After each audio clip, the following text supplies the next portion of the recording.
जैसा मैं आपको जिक्र कर रहा था कि सरकार में इतनी ताकत होती है कि जैसे इस्लाम धर्म के सरकारें इधर इंडिया में रहीं तो उन्होंने जमुना के पश्चिमी किनारे पर अपनी पहचान बनाई है। दिल्ली का लाल किला है, आगरा पर लाल किला भी है और तत्कालीन राजा ने अपनी बेगम के लिए वो ताजमहल भी बनवाया, शाहजहाँ। तो इस तरह करके अगर मैं ये कह दूँ कि लोग बाग पैसे के ऊपर इतना भागते हैं तो शाहजहाँ को देख करके, राजा शाहजहाँ को देख करके बड़ी याद आती है कि उनका बेटा जब राजा बनना चाहा तो उनको उसमें डाल दिया जो एक तरह की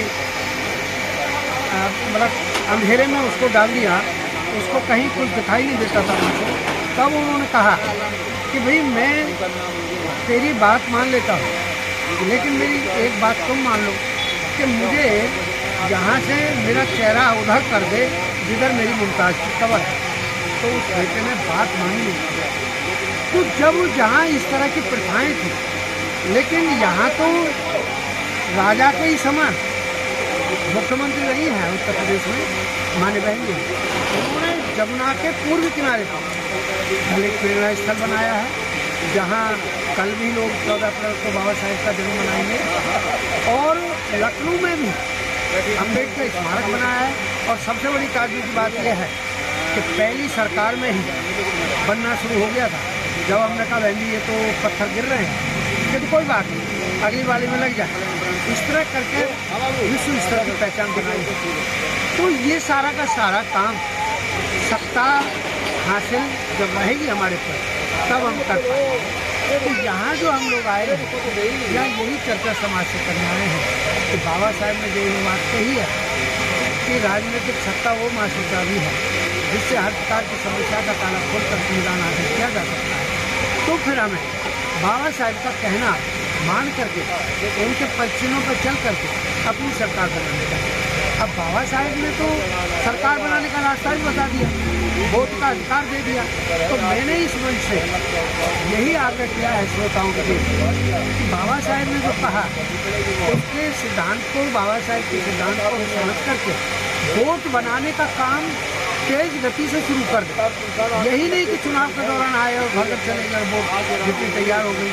और फिर इतना ही नहीं था, ऐसा भी है कि जब मेरी वोट चोरी हो जाती है, चोरी कैसे हो जाती है, ऐसे तो नहीं, उसका जो मशीन है ईवीएम है उसमें भी लोग वो करते हैं, लेकिन मैं तो उससे भी अलग कह रहा हूँ कि जब हमने अपनी ताई को सालों साल पकाया कि ताई हाथी को वोट डालनी है, क्या तो ठीक है भैया।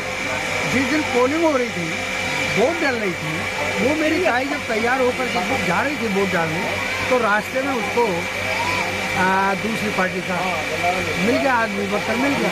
बोला रही ताई कहाँ जाती है, लो भैया वोट डालने जा रहे हैं। कि तो किसको डालेगी? ना भैया, कांशीराम साहब ने कहा है वोट में पड़ती है, किसी को बतानी नहीं है। वो कहता है अरे ताई मैं भी तो तेरा पड़ोसी हूँ, क्यों चिंता कर, कोई बात नहीं, बता से।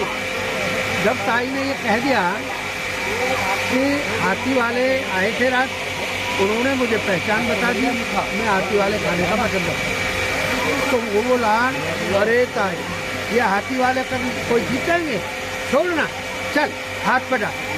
तो ऐसे करके जो वोट हमारी चोरी हो जाती है, हमने मन से ये भी समझाने का प्रयास किया है कि जिस दिन वोट पड़े, वोट की गिनती हो, उस दिन बिल्कुल ऐसे मान करके त्यौहार पर जो तुम लोग व्रत करते हो, व्रत रखते हो, उसी तरह से मान करके उस दिन चाहे भूख प्यास कुछ नहीं, सीधा पोलिंग स्टेशन पर आए, तैयार रहें और उनको समझा बुझा करके वोट ज़्यादा से ज़्यादा डलवाएं। और तभी देखिएगा आज बसपा का डेमोक्रेशन काफ़ी महत्वपूर्ण हो गया है, क्योंकि इस देश में बसपा के अलावा दलितों का और भी कोई राजनीतिक दल इतना नज़र नहीं आ रहा है जिससे कहीं किसी पर प्रभाव पड़ता है। आज मोदी साहब हैं, देश के प्रधानमंत्री हैं, लेकिन वो भी माने बहन जी की बहुत कदर करते हैं। तो मोदी साहब करते हैं तो उसका मतलब भारतीय जनता पार्टी भी उनका कदर करती है। लेकिन हम लोग यहाँ समझाने यही आए हैं कि उस कदर से फायदा नहीं होने वाला है। इन सब से बचाव करके हमें हाथी के निशान वाली बहुजन समाज पार्टी को ही मजबूत बनाना है। माने बहन जी को उत्तर प्रदेश पर दाव लगता है तो, और देश पर दाव लगता है तब। तो उत्तर प्रदेश में मुख्यमंत्री और देश पर जब दाव लगता है, और अब की बार ऐसा हम करने जा रहे हैं, 27 में उत्तर प्रदेश में आपको विशेष रिजल्ट मिलेगा और 29 में देश में विशेष रिजल्ट मिलेगा और हम सत्ता तक पहुँचेंगे।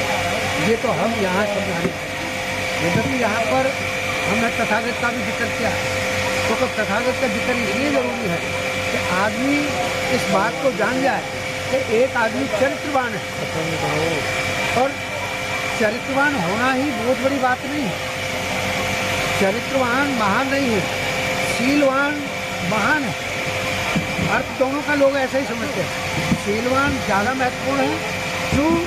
क्योंकि वो इसलिए कि जब शील हमको पढ़ाया जाता है, 5 शील हैं, उन 5 शीलों के आधार पर न मैं किसी की चोरी करूँगा, ना मैं किसी की बिना दिए हुए चीज़ उठाऊँगा, ना मैं व्यवचार की तरफ जाऊँगा, ना मैं कच्चे पक्के नशे पत्ते की तरफ जाऊँगा, और ना मैं जो किसी तरह की चुगली इस तरह करता हूँ। तो मेरा चरित्र बढ़िया बन जाएगा। तो जब चरित्र बढ़िया बन जाएगा तो भारत के सिद्धांत पर, तो फिर वो वोट भी बेचने का काम नहीं करेगा और वो बहुजन समाज पार्टी की चर्चा करेगा। बढ़िया।